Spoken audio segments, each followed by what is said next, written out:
Hi, this is my second attempt at this video. Um, my friend Andy asked me if I could do, one of the guys on the group asked me if I could do a talk on worry, which is a massive topic. I wish people would ask me to do some easy topics. We could spend hours on this, and I like to keep these videos really short. So, worry. I've never met a human being yet that doesn't worry. So why do we worry? It's seen as a precursor to things like depression and things like that if it gets out of hand. When I do my warrior course with people, the worrier bit is obviously the bit that we I like to work on with people, and it's really important to understand that. So things like worry. Why do we worry? Worry for me, one of the main reasons that we worry is that and like I say, it's not necessarily a bad thing. Worry can be a motivator. If you're going on holiday, for example, making sure that you've got your passport, your money, and your tickets, PMT, as my wife says, passport, money, tickets, they're the most important things. So worry can be a good thing. It's when you worry too much that it can be a bad thing. And again, that's back to our thought process. And for me, one of the reasons that people worry is because as human beings, we like to feel that we're in control. And when we're not in control, I know some people listening to this will be going, well, hang on a minute, I don't like to be in control. At some level, as human beings, we all like to feel that we've got some element of control. It can be really subtle, but we like to feel that we've got some level of control. And if we're not in control, that's when we get scared.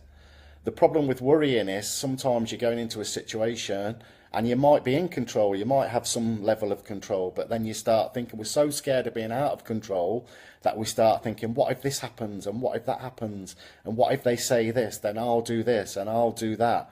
And yet, if you're not careful, your mind runs away with you into all these scenarios that haven't even happened yet. Some of the biggest battles I've ever had in my life are when I'm lying in bed at night thinking, if this happens, I'm going to London tomorrow to do a big talk.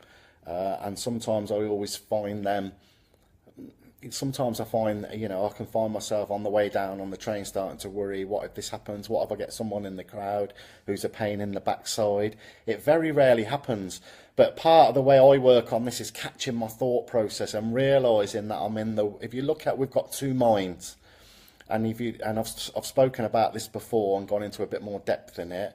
But realising that I'm in the worrier part of my mind. Do I need to worry about this situation? Have I thought everything through the best I can? Yeah. If I start thinking, I catch myself worrying, then I need to go to the warrior side of my brain, again, which I've worked on my mind. And then when I'm in the warrior side of my brain, it's actually, for me, it's like, let it come, bring it on. I know that I'll be all right. I've been here loads of times before. There's no need to worry. But I have to really work on that and catch that. So again, it's about monitoring your thoughts, understanding that as human beings, we like to be in control, even though a lot of the times we can't be in control, but we like to think that we can be. And like I said, because we're so scared of not being in control, we even create these scenarios, these what if scenarios. And part of that is a way of trying to gain that control again.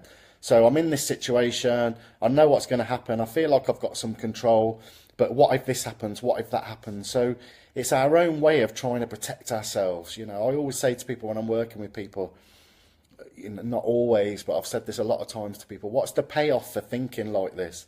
And quite often people will say to me, there's no payoff. But when we look at it, there's always a payoff. So there's a payoff for worrying. And like I said, for me anyway, without going into this in a great depth, it's that feeling of needing to be in control and asking yourself, do I need to be in control? Do I need to be in control all the time? Can I let go? Can I go with the flow? And stop, the what ifs. What if? There's always a what if. Sometimes when I'm teaching self-defense, I'll teach someone a scenario, somebody's coming at you, then they'll go, what if there's two of them? And then we work with two. What if there's three of them? What if there's 10 of them?